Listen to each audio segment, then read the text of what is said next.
ẹja máa dúpẹ́ lọ́wọ́ Ọlọ́run gbogbo àwọn àyànfẹ́ Jésù. Mo tún kí gbogbo yín pé káàárọ̀ o. Thank you, Father. Àfọ̀pẹ́ fọ́lọ́run lọ́kàn àti lóhùn, ẹni ṣòro yálù lu ẹni tàráyé bàtà wà lọ́mọ́wọ́, ọ̀nà ló ń tọ́jú wa, ó sì fẹ́ kún ìfẹ́ ṣe tọ́jú wa síbẹ̀.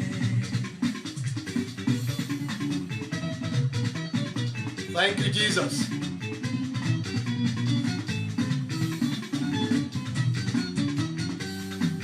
Oya, èmi á fi jó kọrin ayọ̀ sí. Èmi á fi jó kọrin ayọ̀ sí. Ṣẹ̀yìn á fi jó kọrin ayọ̀ sí. Ìwọ náà bá mi náà jó mẹ́ẹ̀. Kọrin ayọ̀ sí. Torí Ọlọ́run jẹ́ tiẹ̀, ó wà pẹ̀lú ẹ, ó dára sí ẹ, ìwọ náà jó. Ọpẹ́ nílé tó ṣẹ́gun fún mi. Bàá fi jó kọrin ayọ̀ sí. Ṣẹ̀yìn á fi jó kọrin ayọ̀ sí. Ìwọ á fi jó kọrin ayọ̀ sí. Oyin lára kò lóògbò. Ọ̀fọ̀rẹ́ àti lójó tó ní bàbá. Ọpẹ́ ẹlẹ́ tó ṣẹ́gun fún ẹ. Ṣé wàá fi jó kọrin ayọ̀ sí? Orí wípé gbogbo ohun tó ń ṣẹlẹ̀ sí ẹ kò gbọdọ̀ rú lérò láyé rẹ. Gbogbo ohun tó ń ṣẹlẹ̀ sí ẹ kò gbọdọ̀ rú lérò láyé rẹ. Things are getting better. Things are getting better. For the Lord is on the throne. Things are getting better. Things are getting better. Things are getting better. Things are getting better. Things are getting better. For the Lord is on the throne. Things are getting better. Things are getting better. Things are getting better. Things are getting Ìwọ náà bá mi kọrin ẹ, bá mi kọrin ibi kíbi tó bá wà tó bá ti ń gbóhùn mi. better. For the Lord is on the throne. Things are going higher. You are going higher. I am going higher. You are going higher. You are going higher. For the Lord is on the throne. You are going higher. You are going higher. You are going higher.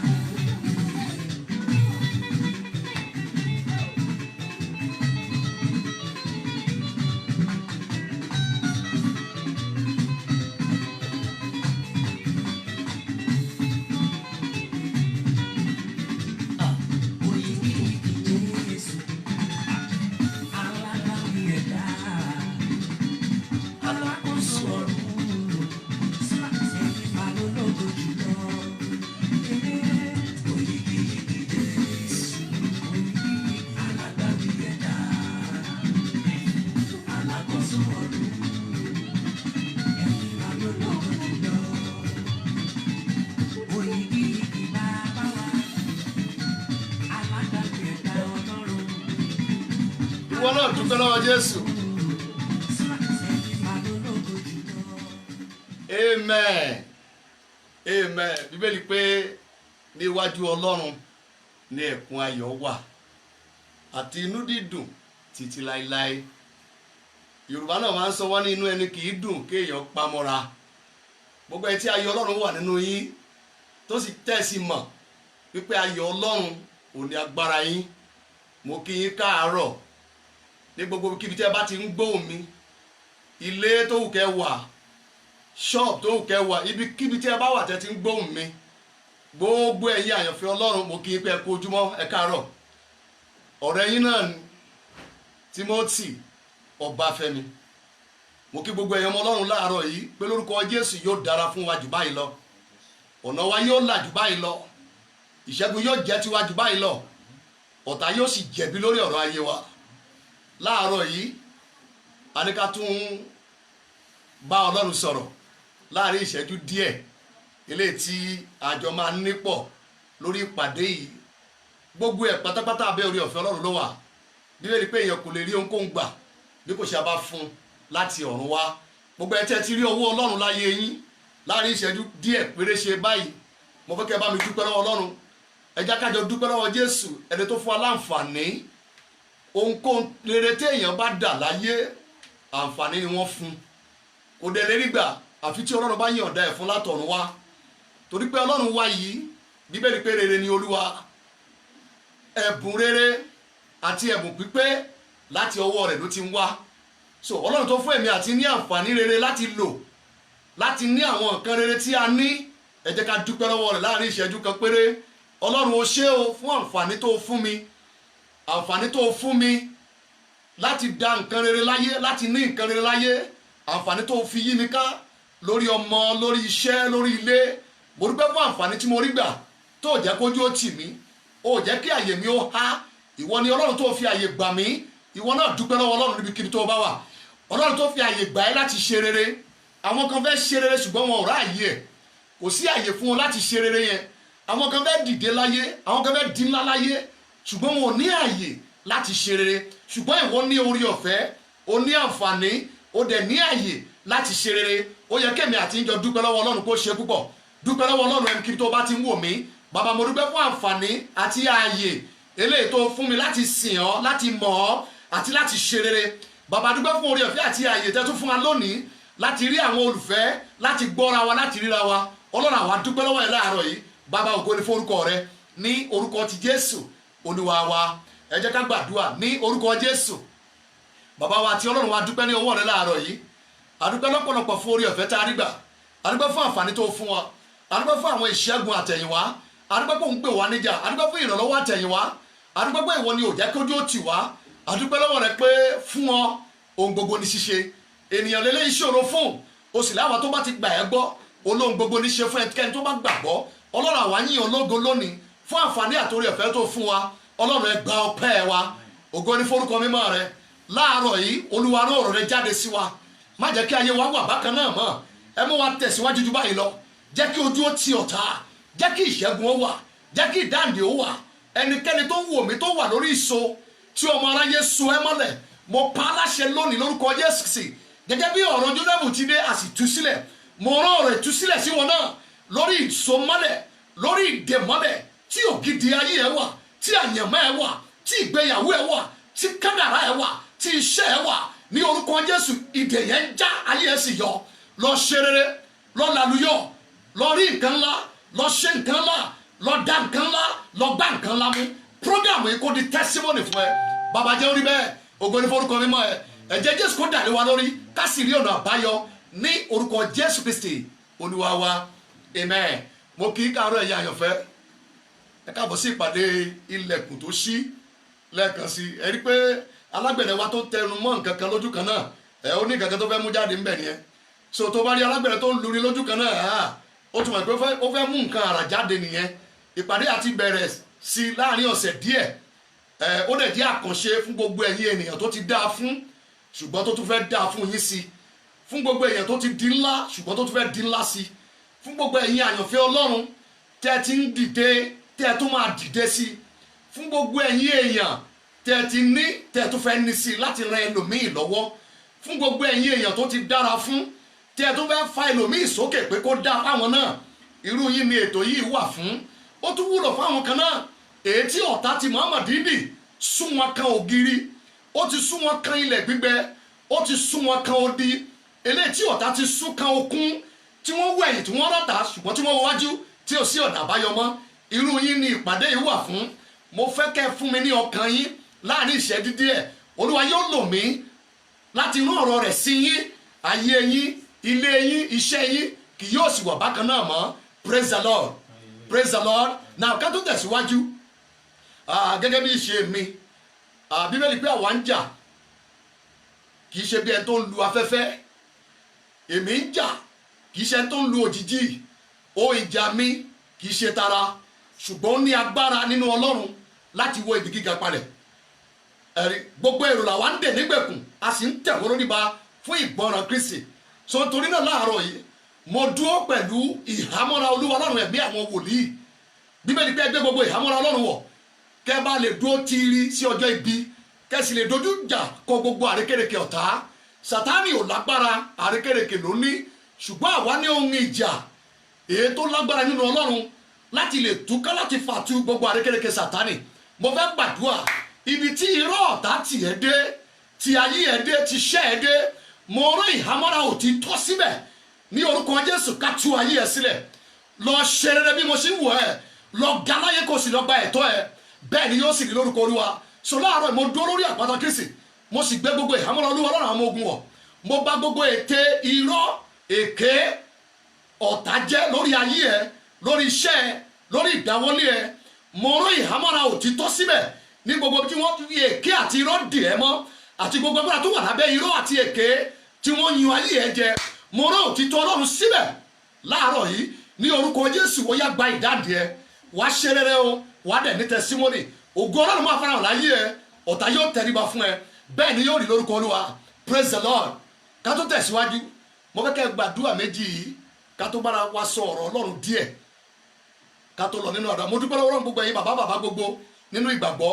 Mo tún dúpẹ́ lọ́wọ́ Jésù olùgbàlà fún àwọn bàbá wa tá ń wò níwájú tí a sì ń fi ọlá tí wọ́n tọrọ, à ń fi ìpè wọn bẹ Elédùmarè kí iṣẹ́ wa ìdáwọ́lé tiwa náà kó lè kan ayé, kó lu ayé jára, kó kan àgbáyé jù báyìí lọ. Mo júbà ẹ̀yin bàbá gbogbo ní orílẹ̀-èdè Nàìjíríà àti káàkiri àgbáyé, èyí tẹ́ ti tẹ ilẹ̀ ká tó tẹ̀, èyí tẹ́ ti ṣe ká tó ṣe, àwọn bàbá tó ti lọ sinmi lọ́dọ̀ Olúwa àtàwọn bàbá tó sì wà lójú iṣẹ́ lọ́wọ́lọ́wọ́ tí Ọlọ́run ń lò wọ́n pẹ̀lú agbára ńlá. Mo júbà yín o ní gbogbo ibikíbi tẹ́ ẹ bá wà. Mi ò lè dárúkọ yín torí ẹ pọ̀, ṣùgbọ́n Ọlọ́run mọ̀ yín ju bẹ́ẹ̀ mi ṣe mọ̀ yín. Mo gbé Ọlọ́run ga láyé ẹ̀yin bàbá àti ẹ̀yin màmá gbogbo nínú Kristi Jésù olùgbàlà. Ẹ jẹ́ àjọ porúkọ Jésù ní kíbi tá a bá wà. Àdúrà méjèèjì mi ìfẹ́ kẹ́ fi ṣeré, pàápàá jùlọ ẹ̀yin tó ti dáa fún tó tún fẹ́ dáa fún, ẹ̀yin tí Ọlọ́run gbé ìsà omi àgbáyé lé lọ́wọ́ pé kẹ́ ẹ lọ bu omi tútù, omi ìfọ̀kànbalẹ̀ fún àwọn àyànmọ́mu nínú ẹgbẹgbẹ̀rún nínú ayé. Mo fẹ́ kẹ́ bá mi gbàdúrà yìí pẹ̀lú ìtara ńlá. Gbogbo ẹ̀yin tẹ́ ti notice pé ọ̀tá ti tì yín kan ògiri gbígbẹ, wọ́n ti tì yín dé ilẹ̀ tó ti sú yín tẹ́ mọ̀ tẹ́ fẹ́ ṣe mọ́. Ẹ jẹ́ àjọ gbàdúrà yìí lóhùn rárá, ẹ jẹ́ àjọ pe orúkọ Jésù níbi tá a bá wà. Báyìí la wí fún Olúwa Ọlọ́run àwọn ọmọ ogun. Báíbù máa sọ nínú ọ̀rọ̀ rẹ̀, ó ní lánú ẹ gbòòrò èmi ó sì kún. Kí ló fà á? Ikú àti ìyè ó ń bẹ nípa ahọ́n. Ó láwọn tó bá ń lò ó wọn kò lè ṣàì má jèrè ẹ̀. So ènìyàn yóò jẹ́jọ́ ìlẹ́tẹ́lọ́rùn ọkàn rẹ̀, bẹ́ẹ̀ ni ìwé mímọ́ wí. Ohun tó bá tẹnu ẹ jáde ó ní í ṣe pẹ̀lú ìgbàlà ẹ. Báíbù pé bí ìwọ bá fẹnu rẹ jẹ́wọ́ náà ó là á sì gbà ọ́ là. So ẹnu tó tì ó là àyànmọ́ tó tì, ẹnu tó tì ní ilé tó tì, ẹnu tó tì ní ilẹ̀kùn tó tì. Ọjọ́ tó o bá sọ̀rọ̀ wọ́n á ṣílẹ̀kùn fún ẹ. Ẹ pe Jésù lóhùn rárá. Báyìí láwùí Olúwa fi àrá iná jàgbà, ẹ lọ fi àrá iná jàgbà gbogbo ilẹ̀kùn ìgbẹ́dìde àgbáyé eléyìí tí wọ́n fi ipá àti agbára jàgbà lọ́wọ́ ìran mi. Olúwa lọ fi àrá iná jàgbà. Ayé mi ò sí láfonífojì, ayé tèmi ò ṣègbúdọ̀ dádúró. Ìwọ ni kò sọ̀rọ̀ mi kíbi tó bá wà àyànfẹ́. Olúwa lọ fi àrá iná jàgbà gbogbo ilẹ̀kùn ìgbẹ́dìde àgbáyé eléyìí tí wọ́n fi ipá àti agbára òkùnkùn jàgbà lọ́wọ́ ìran mi, tí ò jẹ́ kẹ́nikẹ́ni ó dìde nínú ìdílé mi, nínú ìran tí mo ti wá. Olúwa Ọlọ́run ẹ̀mí àwọn wòlíì, ẹ fi agbára àrá iná jàgbà, ẹ fi àrá iná jàgbà ilẹ̀kùn ìgbẹ́dìde àgbáyé, ilẹ̀kùn ìgbẹ́dìde àgbáyé eléyìí tí wọ́n fi ipá àti agbára jàgbà lọ́wọ́ ìran mi, lọ́wọ́ ìdílé wa. Olúwa fi àrá iná jàgbà nítorí ọ̀rọ̀ ayé mi. Ó yá pé Jésù àdúrà, ó yá ẹ gbàdúrà yẹn. Olúwa fàrá iná jàgbà, Ọlọ́run fàrá iná jàgbà gbogbo ilẹ̀kùn ìgbẹ́dìde àgbáyé eléyìí tá a fi ipá àti agbára jàgbà lọ́wọ́ ìran mi. Ọlọ́run fi àrá iná jàgbà ní orúkọ Jésù olúwa wa amen. Mo fẹ́ kẹ́ túbà lẹ́lẹ́kejì ìwé onídàájọ́ chapter 16 verse 3 sọ fún wa ń bẹ̀ pé nígbà tó di òru níṣẹ́ ni Sámsónì jí dìde ó dìde lóru ọ̀gànjọ́ ó dẹ̀ lọ sí ibi ilẹ̀kùn ibodè eléyìí tó wọ ìlú tó wà ẹ gbà mí gbọ́ ó sì wú tí gbòǹgbò ó wú lẹ̀kùn yẹn àti òpó méjèèjì tó gbéró ó sì gbé lọ bòmí bó ti rí nígbà yẹn ló bá yé wa mú gẹ́lẹ́lẹ́ ni ẹ̀yẹ́ mọ́lá mo fẹ́ kẹ́ gbàdúrà ilẹ̀kùn ìgbédìde àgbáyé nídìílé mi kọ̀ ló fẹnu sọlẹ̀ ìran mi wọn kì í dìde mo ti sọ ọ̀pọ̀lọpọ̀ ọ̀rọ̀ olúwa ti lómi láti sọ ọ̀pọ̀lọpọ̀ ọ̀rọ̀ lórí ètò yìí ní ọ̀pọ̀lọpọ̀ ìran mi ìdílé mi ìgbédìde èèwọ̀ ni pẹ́kẹ́rì kan dìde ní ìdílé yẹn kó nawọ́ kí ọwọ́ ẹ̀ sì kan àgbáyé lára ó ti dè èèwọ̀ ohun tó lè mú kó nawọ́ káyé mọ̀ pé wọ́n rán sáyé ẹnìkan ti dìde lóru ó sì fi agbára òkùnkùn ó gbé tòpótòpó ó sì gbé lọ́bù mi gbà mí gbọ́ bó ṣe rí nígbà yẹn bẹ́ẹ̀ náà lórí ní ayé ìsinsìnyí ilẹ̀kùn ìgbédìde kan wà nílé bàbá ẹ̀ pásọ̀ tó wù mí mọ́ fẹ́ kó gbàdúrà ìwọ nìkan ní Ọlọ́run pè nínú ìdílé yín jọmọdé ń tẹ̀ wọ́n tẹ̀lé ni ẹ́ wọ́n mọ̀ kó máa dìde ìdí ìmọ̀ fẹ́ kó múra kó gbàdúrà òun wò mí kò tí ì tán nítorí ló fẹ́ ṣe lọ́túnla mọ́ lọ ṣe kí ni yẹn burú yóò sì fa ìwọ́n májàmú ìdè ayérayé àwọn ọmọ tó wá bí yóò sì jìyà olúwa ló sọ mímẹ mọ̀ ń wù ẹ́ sọ mo fẹ́ kó gbàdúrà olúwa ti fẹ́ kẹ̀ lára olúwa ní wàhálà ẹ ti pọ̀ òun ti tó àkókò láti dá ẹ lóhùn ẹ pe orúkọ Jésù lẹ́ẹ̀kan ṣoṣo olúwa fi àrá iná jàgbà nítorí ọ̀rọ̀ tèmi nìkan ilẹ̀kùn ìgbẹ́dìdì àgbáyé eléyìí tí wọ́n fi agbára òkùnkùn ipá àtagbára ọ̀tá jàgbà nínú ìran mi nínú ìdílé mi bí ẹnikẹ́ni ò ní dìde olúwa nítorí ọ̀rọ̀ ayé mi ẹ fi àrá iná jàgbà óyá àdúrà ẹ gbàdúrà yẹn mi kí n tó bá wà gbàdúrà yẹn mi kí n tó bá wà olúwa fàrá iná jàgbà fi àrá iná jàgbà lórí ọ̀rọ̀ ayé tèmi ayé mi gbọ́dọ̀ dìde àgbáyé ni wọ́n rán ẹ sí mo fẹ́ kó gbàdúrà ọlọ́run ò rán ẹ sí agbègbè ọlọ́run ò rán ẹ sí abúlé àgbáyé ni iṣẹ́ tó wà lọ́wọ́ ẹ ọjà àgbáyé ló ń tà yẹn iṣẹ́ àgbáyé ló ń ṣe yẹn àkọ́bí ọmọ ẹ gbọ́dọ̀ kan àgbáyé lára tọrọ rárá láti bọ́ aṣọ ìyà lọ́rùn ẹgbẹgbẹ̀rún ènìyàn mo fẹ́ kó gbàdúrà olúwa fàrá iná jàgbà ilẹ̀kùn ìgbédìdì àgbáyé tá a fi ipá àtagbára jàgbà lọ́wọ́ ìran mi olúwa fi àrá iná jàgbà bẹ́ẹ̀ ni kò rí lórúkọ Jésù Kristi olúwa wa amen. Number two mo fẹ́ gbàgbọ́ pé ẹ̀yin ọmọ ọlọ́run gbàdúrà. Number 2 olúwa ẹ bú ìfọ́jú lù mọ́ ẹ bú ìfọ́jú lù mọ́ gbogbo akíkanjú òmìrán èyí táwọn ọmọ ilé wa kì í borí ní ìkórìtà ilẹ̀kùn àlàjá gbọ́n tí mo wí àyànfẹ́ bẹ́ẹ̀ ni olúwa bú ìfọ́jú lù mọ́ nínú ìwé Genesis 19 and verse number 11 wọ́n dúró lẹ́nu ọ̀nà Lord áńgẹ́lì tó wà nínú ilé pẹ̀lú Lord ó bú ìfọ́jú lù wọ́n bíbélì pé gbogbo wọn sì skata wọn ò mọ bí tó fẹ́ gbégbà wọn nítorí ojú wọn fọ́ bó ṣe rí nígbà yẹn ló bá ayé wa mú lẹ́yìn ẹ kígbe gan olúwa bú ìfọ́jú lù wọ́n olúwa bú ìfọ́jú lù wọ́n láyé kọ̀ọ̀kan gbogbo akíkanjú òmìnira eléyìí táwọn ọmọlé wa kì í borí ẹ̀ lẹ́nu lẹ̀kùn ọ̀làjà lórí ọ̀rọ̀ ayé tèmi olúwa bú ìfọ́jú lù wọ́n ẹ pe orúkọ Jésù yà dùà óyá gbàdúrà yẹn mi kí n tó bá wà olúwa bú ìfọ́jú lù wọ́n ayé tèmi kò tẹ́ dádúró ayé tèmi gbọ́dọ̀ lọ ọlọ́run bú ìfọ́jú lù wọ́n akíkanjú òmìnira táwọn ọmọlé wa kì í borí lẹ́nu ilẹ̀kùn àlàjá lẹ́nu ilẹ̀kùn oríire lẹ́nu ilẹ̀kùn testimony ẹ̀mí máa bú ìfọ́jú lù wọ́n olúwa bú ìfọ́jú lù wọ́n bẹ́ẹ̀ mo fẹ́ kó gbàdúrà mi tó bá wà máa fi àdúrà yẹn ṣeré àgàgà tó bá mọ ìtàn ìdílé yín àgàgà tó bá mọ ìtàn ìran yín gbàmí gbọ́ o kàwé ju gbogbo yìí lọ má rò pé o kàwé jù wọ́n lọ wọ́n ti wà ń bẹ̀ ká tó bí ẹ sáyé ẹ bú ìfọ́jú lù wọ́n akíkanjú òmìnira tí wọ́n dúró ní ẹnu ilẹ̀kùn àlàjá mi kí lè dúró ṣe mà irọ́ rẹ̀ pa olúwa bú ìfọ́jú lù wọ́n gbogbo akíkanjú òmìnira èyí táwọn ọmọ ilé wa kì í borí ẹ̀ lẹ́nu ilẹ̀kùn àlàjá tẹ́ ẹ dìde pàdé mi lẹ́nu ilẹ̀kùn àlàjá olúwa bú ìfọ́jú lù wọ́n olúwa fọ́ ojú wọn ẹ tún wọn ká kí ayé mi ó lọ kí lẹ̀kùn mi ó ṣí olúwa dáhùn àdúrà Jésù Kristi olúwa wa amen. Sàmì kíbi tó bá wà mo rán ohùn olúwa sí ẹ láàárọ̀ yìí bí olúwa ti ń bẹ tí ẹ̀mí ẹ̀ wá bíbélì wípé ẹ kó ara yín jọ ẹ̀yin ènìyàn a ó sì fọ yín tútù. ẹ kó ara yín jọ ẹ̀yin ará ilẹ̀ jíjìnà ẹ wá ẹ kó ara yín jọ a ó sì fọ yín tútù.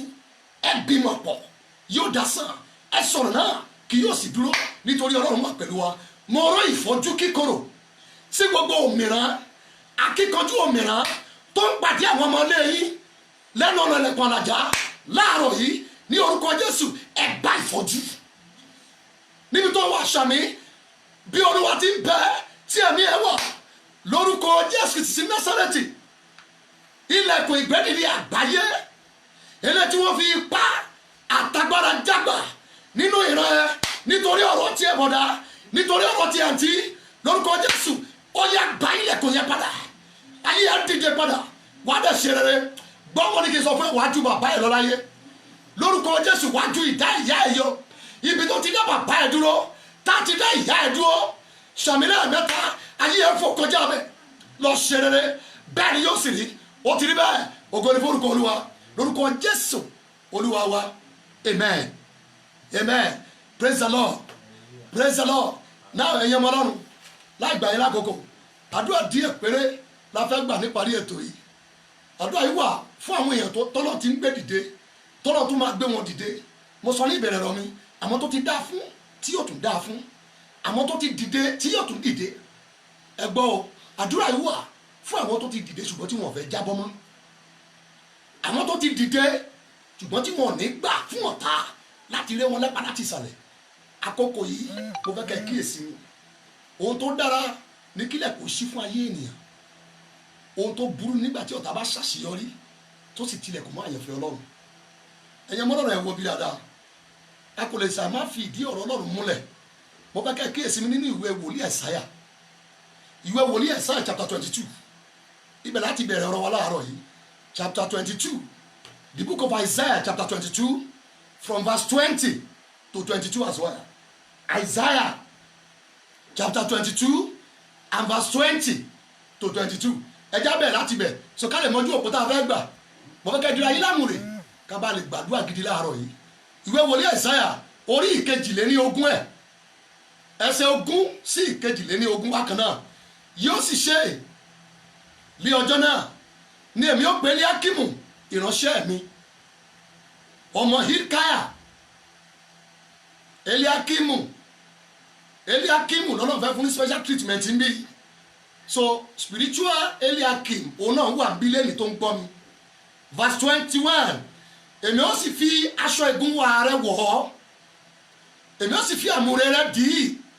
ẹ máa gbọ́ bọ́lá ṣe fẹ́ decorate ayé máa yẹn. number 1 aṣọ ìgúnwà number 2 àmùrè èmi ó sì fi ìjọba rẹ̀ lé ọwọ́. number 3 yẹn number 4 òun ó sì jẹ́ bàbá fún àwọn olùgbé Jerusalem àti fún ilé Juda. verse 22 ìṣíkà ilé Dáfídì ó ṣe sí kí ọ̀pọ̀lọpọ̀ àwọn ọmọ náà tó jẹ́ dìde bọ̀ ká mọ̀ mọ́ tí bíbélì pè ní ìṣíkà ó tí wọ́n pè ní ìṣíkà ní verse 22 yẹn náà pè ní kọ́kọ́rọ́. ìṣíkà ní èdè bíbélì pé ṣùgbọ́n kọ́kọ́rọ́ ó ní ìtumọ̀ ẹ̀ ní èdè ayé òde òní eléyìí tèmi àti yín wà. verse 22 ìṣíkà ilé Dáfídì lèmi ó fi lé èjìká ẹ̀ yóò sì ṣí Eliakimu nìyẹn o yóò sì ṣí kò sí ẹni tí yóò tì òun ó sì tì kò sì sí ẹni tí yóò ṣí. ọlọ́run fẹ́ decorate ayé Eliakimu olúwa bá yọ̀ǹda kíì fún àkórí àdúrà wa láàárọ̀ yìí ó ní mo pè ní gbígba kọ́kọ́rọ́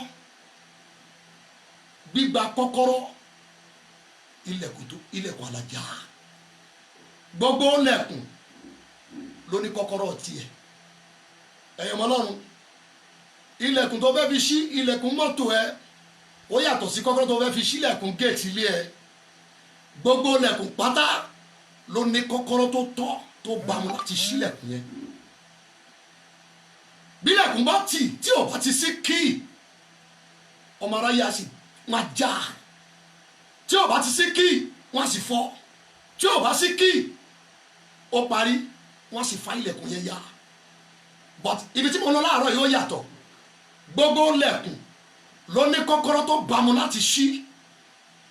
ọlọ́run ni ọlọ́run tó máa ń fúnyàn nílẹ̀kùn kò dẹ̀ ó dẹ̀ máa ń parí iṣẹ́ ẹ̀ tó bá ti bẹ̀rẹ̀ tó bá fún ẹ nílẹ̀kùn yóò fún ẹ ní kọ́kọ́rọ́ tí yóò ṣí ilẹ̀kùn alájà gbogbo ẹ̀ ló ní kọ́kọ́rọ́ tó ṣí wọn gbogbo ẹ̀ ló ní kọ́kọ́rọ́ tó bámu tó lè ṣí Eliakimu ọmọ Hilkiah Olúwa ni wá mo fẹ́ yí ayé ẹ̀ padà mo fẹ́ sọ ayé ẹ̀ dára mo fẹ́ sọ ẹ́ di àmì fún gbogbo àgbáyé mo fẹ́ sọ ẹ́ di orí mo fẹ́ sọ Ọlọ́run ẹ di Ọlọ́run tí gbogbo àgbáyé yóò máa sìn bọ́tìrì fún Hilkiah ńgbà yẹn náà lórí fún ayé tiwọn náà lẹ́nu bí Ọlọ́run ṣe pè Eliakimu ìránṣẹ́ bẹ́ẹ̀ náà ló pe àwa náà ó pè mí ó pe ìwọ náà Olúwa ní màá fún ẹ ní aṣọ ìgúnwà màá fún ẹ ní àmùrè màá fún ẹ ní ìjọba màá fi ẹ ṣe bàbá oh my God fún àwọn olùgbé Jerusalem olùgbé Nàìjíríà olùgbé Áfíríkà olùgbé gbogbo àgbáyé gbọ́ ọ̀rọ̀ Ọlọ́run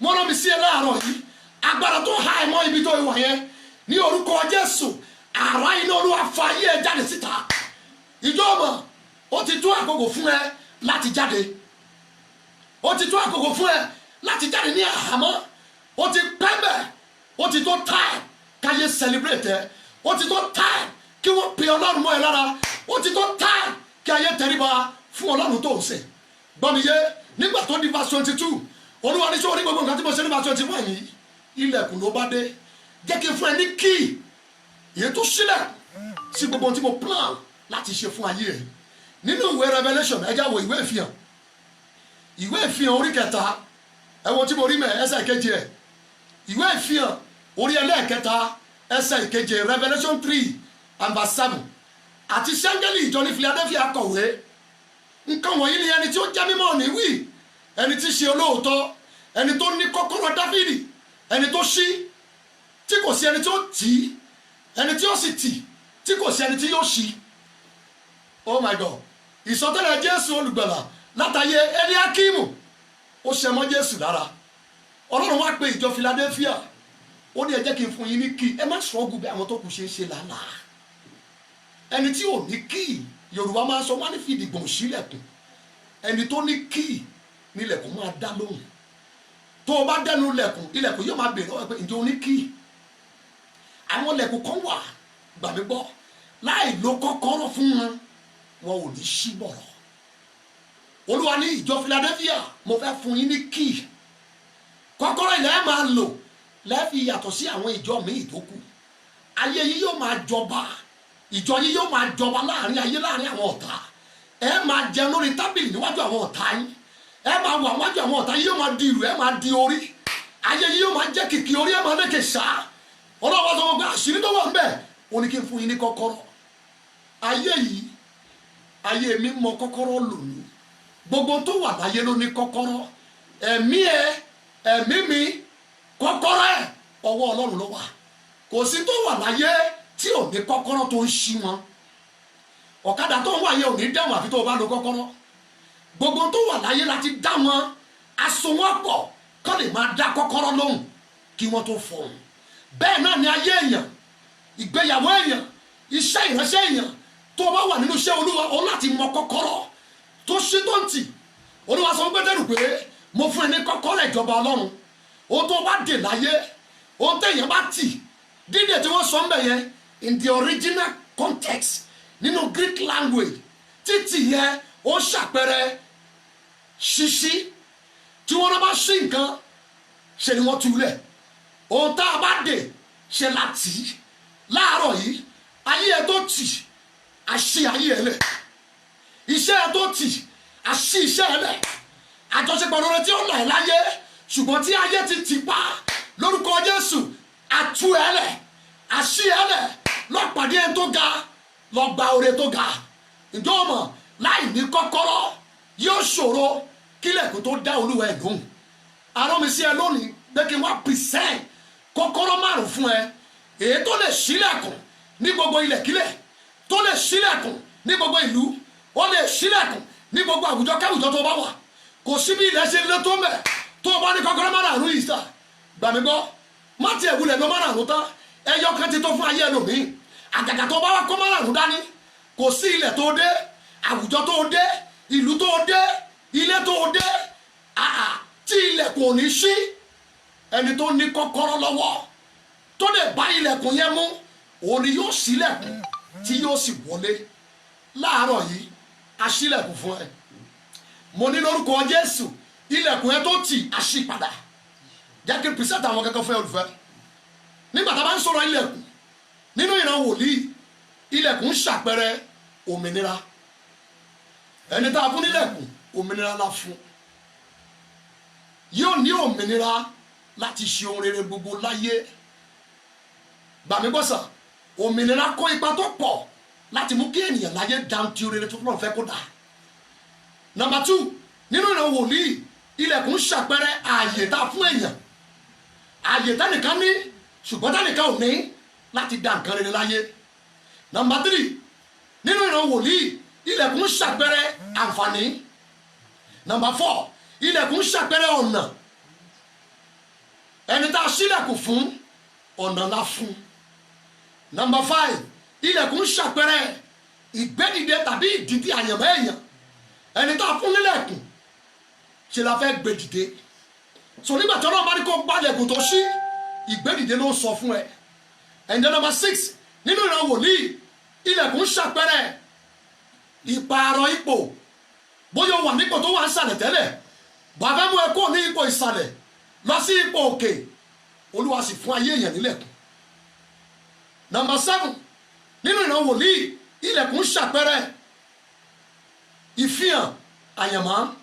Nígbà tí Ọlọ́run bá fẹ́ mú ẹ kó ní kọ̀rọ̀, tó fẹ́ mú ẹ já gbangba, ó fẹ́ sọ ẹ́ di ẹni tí ayé mọ̀, ẹni tí ayé rí, ẹni tí ayé mọ̀, ẹni tí ayé lóye ẹ̀ láì ṣògùn láì rí nǹkan mọ́lẹ̀, a sì fún nílẹ̀kùn. Number 8, ilẹ̀kùn nínú ìran wòlíì ó ṣàpẹẹrẹ ìgbélékè táwọn olóyìnbó ń pè ní promotion. Wo bí ọmọ Ọlọ́run, nígbà tá a bá fún ẹ nílẹ̀kùn òmìnira la fún ẹ. Nígbà tá a bá fún ẹ nílẹ̀kùn ṣe la fún ẹ ní ààyè. Nígbà tá a bá fún ẹ nílẹ̀kùn ṣe la fún ẹ ní àǹfààní. Nígbà tá a bá fún ẹ nílẹ̀kùn ṣe la fún ẹ ní ìdìde tàbí ìgbédìde. Nígbà tá a bá fún ẹ nílẹ̀kùn ṣe la fún ẹ ní ìpààrọ̀ ipò kúrò nísàlẹ̀ máa lọ sókè. Nígbà tá a bá fún ẹ ní ilẹ̀kùn ṣe la fún ẹ ní ìfihàn àyànmọ́. Afẹ́fi ayé ẹ̀ hàn kí gbogbo ayé mọ̀ ẹ́, kí gbogbo ayé sin Ọlọ́run ẹ, kí gbogbo ayé dá ẹ mọ̀ sí rere. And then number 8, nígbà tá a bá fún ẹ nílẹ̀kùn ṣe la fún ẹ ní ìgbélékè. Láwùjọ káwùjọ tó wà, bó ti wù kí ibẹ̀ yẹn gbóná tó, bó ti wù kí ibẹ̀ yẹn wá tó, ọjọ́ tó o bá ti gba ilẹ̀kùn lójú ẹgbẹ́ ẹ lọ. Wò mí wò, ibì kan wà táwọn ìran yín máa ń dé padà, ilẹ̀kùn ni yóò jẹ́ kí wọ́n kọjá. Ibì kan wà tí bàbá àtìyá ẹ ti juwọ́lẹ̀, ilẹ̀kùn ni yóò mú kó kọjá. Ọ̀pọ̀ wa àti gbàdúrà tó àwọn àdúrà tí bàbá àtìyá wa gbà, ọ̀pọ̀ wọn gbàdúrà ilẹ̀kùn sí fún wọn. Ọ̀pọ̀ wọn àdúrà tó gbàgbà náà níwájú Ọlọ́run àti ẹ̀wọ̀n tí bá ń sọ̀rọ̀ yìí, à ń jàǹfààní ẹ̀ lónìí. Ìdí nìyí tó gbọdọ̀ dákẹ́ tó o bá wà níwájú ilẹ̀kùn. Láàárọ̀ yìí mo sọ tẹ́lẹ̀ sí ẹ̀yin 1300 tẹ́ ń wò mí, lórúkọ Jésù ẹ gba ilẹ̀kùn ńlá. Mo fún ẹ nílẹ̀kùn tó ṣí, lórúkọ Jésù ó yá ṣàmì lọ́jú bàbá ẹ lọ. Wàá sáré ju ìyá ẹ, wàá sáré ju àwọn ọmọ orogún ẹ, wàá sáré ju àwọn ẹgbẹ́ ẹ. Ayé yóò sá eré, bẹ́ẹ̀ ni yóò sì rí lórúkọ Olúwa. Jẹ́ kí n fún ẹ ní àwọn kọ́kọ́rọ́ márààrún eléyìí tó sílẹ̀kùn. Olúwa sọ fún Eliakimu, ó ní jẹ́ kí n fún ẹ ní kíì. Sórí kọ́kọ́rọ́ yìí yóò ṣí, kò sí bàbá náà tí yóò lè tì. Ó máa ṣí, kò sẹ́ni tí yóò lè tì. Ó máa tì, kò sẹ́ni tí yóò lè ṣí. Bí Ọlọ́run ṣe fún Eliakimu nígbà náà ní ayé Àìsáyà, bẹ́ẹ̀ ló pinnu láti ṣe bẹ́ẹ̀ fún ayé mi àti ẹlẹ́nu. Ẹ gbà mí gbà yẹn mọ́ Ọlọ́run, mi ìfẹ́ kẹ́ fi àkórí ìṣeré rárá. Ẹ já wo àwọn kíì márààrún yìí tó ṣeé ṣe tó o bá ní, tí mo bá ní, kò síbi tó o dé lágbàáyé tí ilẹ̀kùn yóò ti tì mọ́ ẹ. Number 1 key, fọlọ́balẹ̀ gbọ́ mi dáadáa. Kí kọ́kọ́rọ́ àkọ́kọ́ tó o nílò láti ṣí ilẹ̀kùn kó ba lè rọ́nà lọ, ó ní mo pè ní ẹ̀bùn ẹ, your gift. Ẹ̀bùn Ọlọ́run lára ẹ, ẹ̀bùn nínú ayé ẹ, your gift. Timothy kìíní orí kẹrin ẹsẹ̀ kẹrìnlá, 1 Timothy chapter 4 verse 14.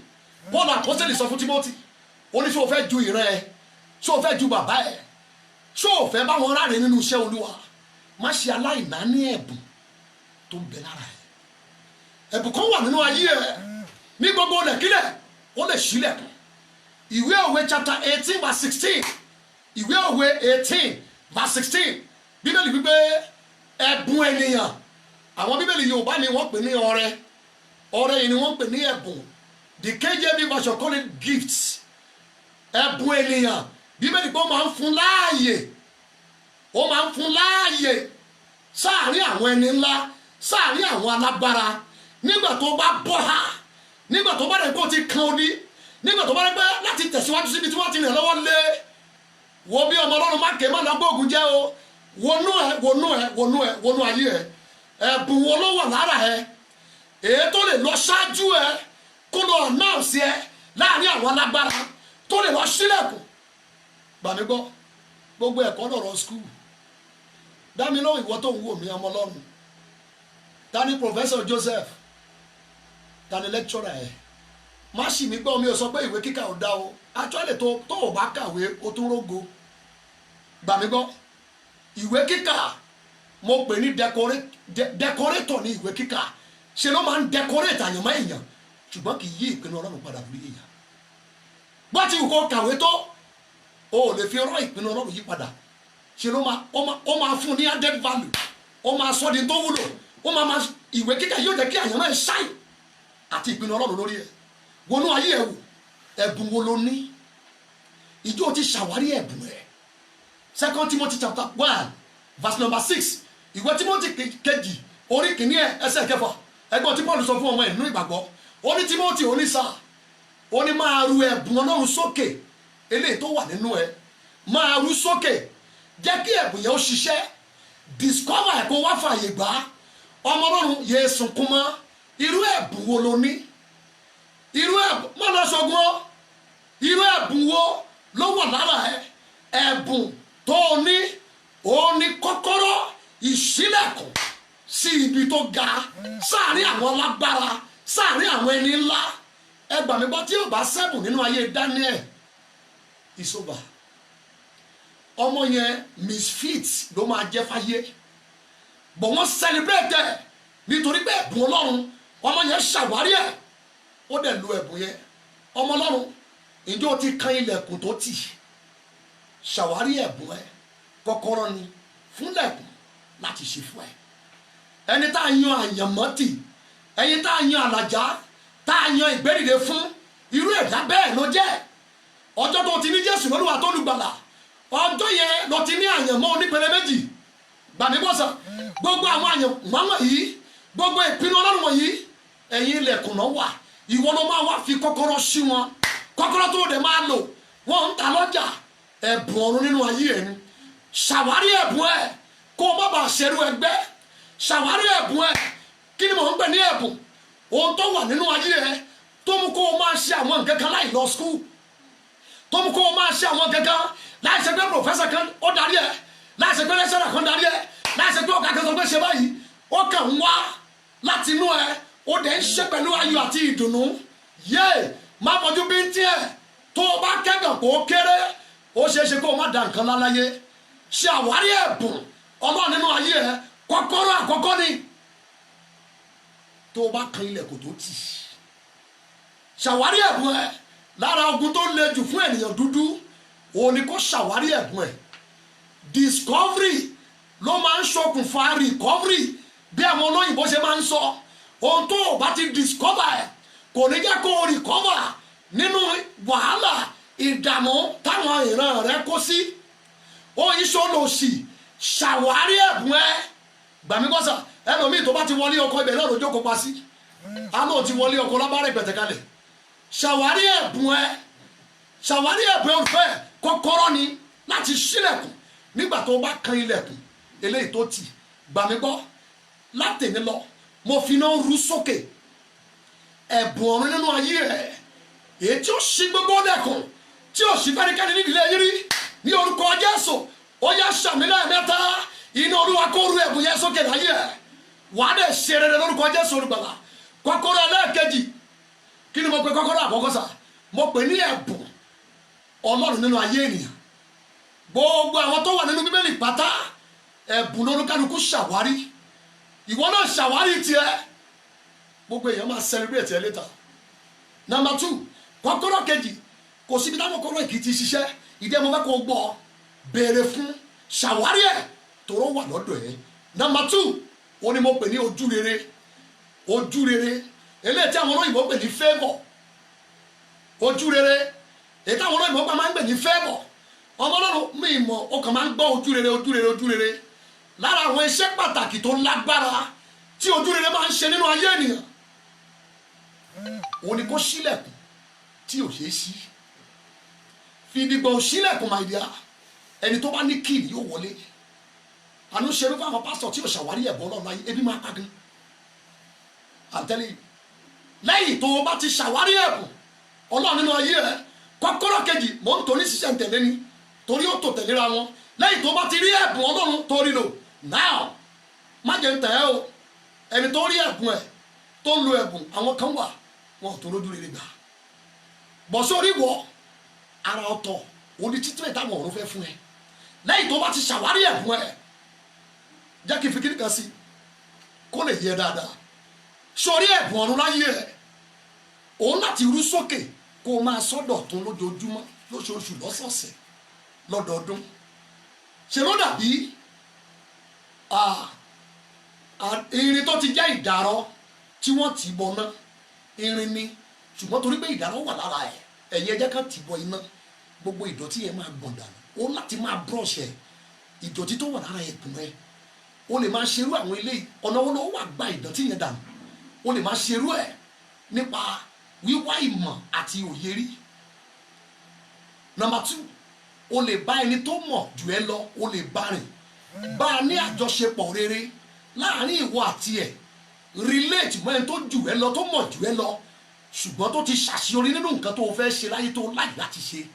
súnmọ́rú ẹni bẹ́ẹ̀ ọ̀nà ló jẹ́ láti sọ ẹ̀bùn ẹ di titun.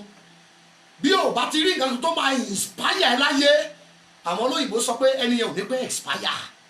òun láti sọ ẹ̀bùn ẹ dọ̀tún ní gbogbo ọ̀nà kó bá a lè ṣe celebrate, káwọn èèyàn lè kówó lé, kó lè mú káwọn èèyàn yanu ha, kó lè di ara mẹ́rìírí lójú àwọn èèyàn tí wọ́n ń fowó wá ẹ. ṣàwárí ẹ̀bùn ẹ kó o dẹ̀ máa sọ dọ̀tún lójoojúmọ́. Number 2, ojú rere. Bíbélì sọ fún wa pé ẹja wo Deuteronomy 33, mo bá fún yín ní àpẹẹrẹ díẹ̀ bí Deuteronomy 33 and verse 23. ẹja wo tí Bible wí, ọkùnrin kan wà ń bẹ̀ tí wọ́n pè ní Naftali. ẹ gbọ́ ohun tí wọ́n ṣe ń gbàdúrà fún, àti ní ti Naftali, Deuteronomy 33 and verse 23, àti ní ti Naftali ó wí pé ìwọ Naftali tí ojú rere tẹ́ lọ́rùn, tí o sì kún fún ìbùkún Olúwa. ìwọ Naftali, abájọ tí Ọlọ́run fún báyìí ní special treatment láàrin àwọn 12, a sì rán ojú rere sí Naftali. ó ní ìwọ Naftali tí ojú rere tẹ́ lọ́rùn, Ọlọ́run fi ojú rere satisfy ayé ẹ̀. bó bá yí síbí ojú rere, tó bá yí sọ́hùn ojú rere, tó bá wọ wájú ojú rere, tó bá wọ ẹ̀yìn ẹ̀ ojú rere. àbájọ nínú ìwé Sáàmù orí 5:12, ó ní ojú rere yóò yí olódodo ká bí àṣà. ọkùnrin yẹn ojú rere ló yí ayé ẹ̀ ká, kò síbi tó ti kan ilẹ̀kùn tí ilẹ̀kùn kì í ṣí, torí ojú rere wà lórí ayé ẹ̀, ojú rere wà lórí kẹ́sì ẹ̀, ojú rere ń ṣílẹ̀kùn fún gbàmígbọ́ favour, ó máa ṣílẹ̀kùn fún ẹ lọ́dún yìí. mo fẹ́ kó gbọ́ ọlọ́run gbọ́ pẹ̀lú mi. ìwé òwe orí 14 gbọ́n tí Bible wí, ìwé òwe orí 14 ẹsẹ̀ 9, Bíbélì sọ pé láàrin àwọn olódodo ó ní ojú rere wà ńbẹ̀. àwọn làwọn olódodo, àwọn tó ti gba Jésù lólúwa tó olùgbàlà, àwọn tí wọ́n ti di àtúnbí, àwọn tó di ọmọlẹ́yìn Jésù Kristi olùgbàlà, àwọn tí ẹ̀mí Ọlọ́run wà lára wọn, àwọn tó ń rìn nínú ọ̀rọ̀ àti òfin Olúwa lọ́sàn àti lóru. báyìí pé ṣe ni ojú rere yóò máa yí wọn ká, yóò máa bá wọn rìn. ó ní láàrin àwọn olódodo wọn kì í wá ojú rere tì ń bẹ̀. tó o bá wá ojú rere lọ sáàrin àwọn olódodo, tó o bá ti rí ojú rere, ìwọ náà lọ join àwọn olódodo, àwọn tó ti gba Jésù sáyé wọn. Bíbélì pé bí ìgbà téèyàn jẹ bisikíìtì ní ojú rere yóò máa ṣiṣẹ́ fún wọn. wọ́n rí bẹ́ẹ̀ kò le láti rún bisikíìtì, bẹ́ẹ̀ ni ojú rere yóò máa ṣiṣẹ́ fún wọn lọ́jọ́ tó máa kan ilẹ̀kùn tó le. kọ́kọ́rọ́ kejì ó ní ojú rere láti ṣí ilẹ̀kùn eléyìí tí ọ̀tá ti pa. gbàmígbọ́ ẹni tó tilẹ̀kùn ò mátà, tójú rere bá dá sí ilẹ̀kùn yóò ṣí gbàgàdà. Number 3, mo mọ̀ bẹ́ẹ̀ fọkàn tẹ̀lé mi. Number 3, kọ́kọ́rọ́ kẹta ó ní mo pè ní ìrànlọ́wọ́. better still ó lè pè ní àkànṣe ìrànlọ́wọ́. àkànṣe ìrànlọ́wọ́. ìrànlọ́wọ́ nígbà tí ìrànlọ́wọ́ bá dìde sí ayé ènìyàn kò síbi tó ti kan ilẹ̀kùn tó tì ṣe ni yóò ṣí. jẹ́ kí n fi kíni kan yẹ ẹnu báyìí ìwé psalm 89 psalm 89 verse 19 ẹgbọ́n tí ọlọ́run wí nípa dáfídì ìwé psalm 89 verse 19 nígbà náà ni ìwọ sọ ní ojú náà fún àyànfẹ́ ẹ má gbàgbé o bíbélì pé àwa náà ní àyànfẹ́ nípasẹ̀ Kristi Jésù olùgbàlà. nígbà náà ni ìwọ náà sọ ní ojú náà fún àyànfẹ́ ó sì wí pé èmi ti gbé ìrànlọ́wọ́ ru ẹni alágbára èmi ti gbé ìrànlọ́wọ́ ru ẹni alágbára èmi ti gbé ẹnìkan lẹ́kẹ̀ẹ́ta yàn nínú àwọn èèyàn verse 20 ta ni wọ́n sọ ń bẹ̀ èmi ti rí Dáfídì ìránṣẹ́ mi òróró mi mímọ́ ni mo ta sí i lórí. nígbà tó bá ní kọ́kọ́rọ́ ìrànlọ́wọ́ dání àti ṣílẹ̀kùn kò lè ní ẹ lára odidi kọ́kọ́rọ́ tó ṣílẹ̀kùn táyé ti pa ní ìrànlọ́wọ́ tó o bá ní ìrànlọ́wọ́ kọ́kọ́rọ́ ló ní. nígbà tí ọ̀tá bá já ìrànlọ́wọ́ ẹ gbà kọ́kọ́rọ́ ni wọ́n gbà lọ́wọ́ ẹ lọ́jọ́ tí ayé yẹn bá kan ilẹ̀kùn tó le yóò burú láti kúrò lẹ́nu ọ̀nà ayé yẹn yóò pẹ́ bẹ́ẹ̀ yóò sì bẹ̀rẹ̀ sí jẹrà. ọ̀kan lára kọ́kọ́rọ́ tó máa ń ṣí ilẹ̀kùn eléyìí tí ayé ti pa ó ní ìrànlọ́wọ́ àkókò ní fún ẹ láti rí ìrànlọ́wọ́ gbà. eye ìrànlọ́wọ́ ẹ òun lè yẹ kí tó ní gbogbo tó wà láyé ló ní kọ́kọ́rọ́ márẹ́jì ní kọ́kọ́rọ́ tiẹ̀ gbàmígbọ́ títọ́jú ọmọ ní kọ́kọ́rọ́ tiẹ̀ ìṣerere ní kọ́kọ́rọ́ tiẹ̀ ìgbẹ́dìde ní kọ́kọ́rọ́ tiẹ̀ iṣẹ́ ìránṣẹ́ ní kọ́kọ́rọ́ tiẹ̀ gbàmígbọ́ gbogbo tó wà láyé ìpátá ló ní kọ́kọ́rọ́ tó ṣí wọn. mo rán àwọ Ọlọ́run sí ẹ ní orúkọ Bàbá Ọmọ àti Ẹ̀mí Mímọ́ mo mú ẹ kúrò lẹ́nu ilẹ̀kùn tó tì lórúkọ Jésù ilẹ̀kùn yẹn já ayé ẹ kọjá síwájú. mo sọ fún ẹ láàárọ̀ yìí lórúkọ Jésù olóore máa pè ẹ́ wọ́n á dá ẹ lóhùn wọ́n dẹ̀ máa dá sọ̀rọ̀ ẹ in the name of Jesus Christ. kọ́kọ́rọ́ ẹlẹ́ẹ̀kẹta yìí ó jẹ́ pàtàkì fún gbogbo ènìyàn kò sẹ́ tó wà láyé tí ò nílò ìrànlọ́wọ́ ọba ní ẹ tàbí jòyè ìgbèlékè tó kó wà gbàmígbòsà ìrànlọ́wọ́ òdúró lójú kan ọkùnrin kan wà nínú bíbélì wọ́n pè ní Àsà bíbélì pé Àkùsáyà sọ̀rí àfọ̀nlé àkànṣe ìrànlọ́wọ́ orúkọ rẹ̀ sì tanná jìnnà. èmi ọmọ rírú Ọlọ́run yẹn bẹ́ẹ̀ rí ṣùgbọ́n jẹ́ kí n sòótọ́ fún ẹ ìjọ ọmọ pé tó bá ti wọnú Kristi tó bá ti wọnú Kristi tó bá ti dàtúbí tó tọmọ Ọlọ́run Ùsáyà gbọ́dọ̀ máa wù ẹ́ kó máa datọ́ lẹ́nu Ùsáyà gbọ́dọ̀ máa wù ẹ́ pé lóòótọ́ àwa náà rí ìrànlọ́wọ́ gbà bọ́ tí bọ́ yìí tún ga kí ló dẹ̀ fà á ẹ̀jẹ̀ ewúrẹ́ àti màálù àtàgbò ni wọ́n fi ra Ùsáyà padà náà fi dí ẹ̀ṣẹ̀ wọn mẹ́ṣẹ̀ kú ò kó dàtúbí bọ́ sórí wọ ẹ̀jẹ̀ májẹ̀mú ayérayé ẹ̀jẹ̀ tí ò lábà wọ́n ẹ̀jẹ̀ tí ò lálébù tí ò lábùkù ni wọ́n fi ṣèdìdí ẹ̀ láfíra ẹ̀ padà a ò dárí ẹ̀ṣẹ̀ jẹ́ nìkan ṣe la mú ẹ̀ṣẹ̀ ẹ̀ kú. so 120% result lèmi àti ẹ àfigbúdọ̀ beat Ùsáyà nínú gbogbo ìdáwọlé wọn láyé. kọ́kọ́rọ́ ẹlẹ́ẹ̀kẹta yìí ó jẹ́ pàtàkì gbogbo èèyàn ṣàmìlẹ̀ mẹ́ta níbi tó wà lọ́sùn yìí lọ́sẹ̀ yìí lọ́dún yìí kọ́kọ́rọ́ ìrànlọ́wọ́ tí wàá fi kọjá àfàkálẹ̀ ìlà ládùúgbò yín níran yín nílé yín ní orúkọ Jésù ó yá gbà. o nílò kọ́kọ́rọ́ ìrànlọ́wọ́ tóró ti pẹ́ lẹ́nu ọ̀nà number 4 kọ́kọ́rọ́ ẹlẹ́ẹ̀kẹrin o ní mo pè ní àánú kọ́kọ́rọ́ àánú èyí tá a fún ènìyàn gbọ́n tí bá dùn wí ìwé Hébérù orí kẹrin ẹsẹ̀ ìkẹrin dín ní ogún ẹ̀ Hebrew chapter 4 and verse 16 báyìí wípé ẹ jẹ́ ká wá síbi ìtẹ́ orí ọ̀fẹ́ ká lè rí àánú gbà nítorí náà ẹ já wá síbi ìtẹ́ orí ọ̀fẹ́ pẹ̀lú gboyà kì í ṣe pẹ̀lú ìbẹ̀rù tàbí ọjọ́ ó ní kí a bá lè rí àánú gbà kí la fẹ́ fàánú ṣe àánú ló ń ṣílẹ̀kùn táyé bá tì mọ́ ni àánú ló ń ṣílẹ̀kùn nígbà tílẹ̀kùn bá le láti ṣí àánú ló ń ṣílẹ̀kùn nígbà tílẹ̀kùn bá dáhùn láti ṣí àánú ló máa ń ṣílẹ̀kùn nígbà tílẹ̀kùn bá ṣòro láti ṣí àánú ló máa ń sọ̀rọ̀ gbàmígbọ́ nígbà tí ilẹ̀kùn bá jẹ́ kìkì ilẹ̀kùn ìdí àtirin nígbà tí ayé bá fi ọ̀já irin àgádágodo dúdú tó wọ́n fi pa ilẹ̀kùn ìdílé yín dé pé ẹnikẹ́ni kì yóò ṣí bí wọ́n bá débẹ̀ pẹ̀lú kí àánú bá lọ́ọ̀gá sì yọ fúnra rẹ̀ láì fọwọ́ kàn irú kí yẹn ló need lórí marriage yẹn irú kí yẹn ló nílò lórí career yẹn irú kọ́kọ́rọ́ yẹn ló nílò lórí iṣẹ́ ìránṣẹ́. Mínísítì tí ò bá ráàánú gbà yóò jẹ ìyà. Mínísítì tó bá ráàánú gbà nílẹ̀ kó máa ń ṣí fún. Ẹ̀yin bàbá mi nínú Olúwa gbogbo yín lẹ mọ̀ nǹkan tí mò ń sọ yìí. Iṣẹ́ ìránṣẹ́ yìí iṣẹ́ tó gbọ́dọ̀ ráàánú gbà ni. Ẹ gbà mí gbọ́ sà, gbogbo ẹ̀yin àjọ̀fẹ́ tẹ́ ń gbọ́ mi, ẹ já ṣàwárí ẹ, ẹ já béèrè fún. Ẹni Akíìmù, Olúwa ní jẹ́ kí n fún ẹni kíì. Eléyìí ni yóò máa ṣí tí ò sẹ́ni tó lè ti gbà mí gbọ́. Bí àánú bá ṣílẹ̀kùn, oh my God, nígbàgbọ́ ní tí mo fẹ́ sọ yìí. Bí àánú bá ṣílẹ̀kùn fún ẹ, gbogbo awo ayé wọn ò ní lè tilẹ̀kùn yẹn. Àánú ló ṣí. Ta ló orísun àánú? Ọlọ́run gangan fúnra ẹ̀ ni. Ohun tí àánú bá ṣí, Ọlọ́run ló ṣí.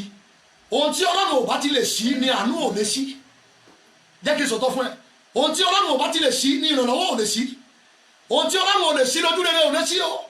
Ohun tí Ọlọ́run ò bá lè ṣí, gbà mí bọ́sà, ó ṣeé ṣe kí ẹ̀bùn má lè ṣí. Tó o bá ní kọ́kọ́rọ́ àánú, gbogbo ibi tó o bá wà nílẹ̀kùn yóò ti máa ṣí. Á máa yàwó lẹ́nu pé kí káwọn ò lè rí lẹ̀kùn ẹ tì.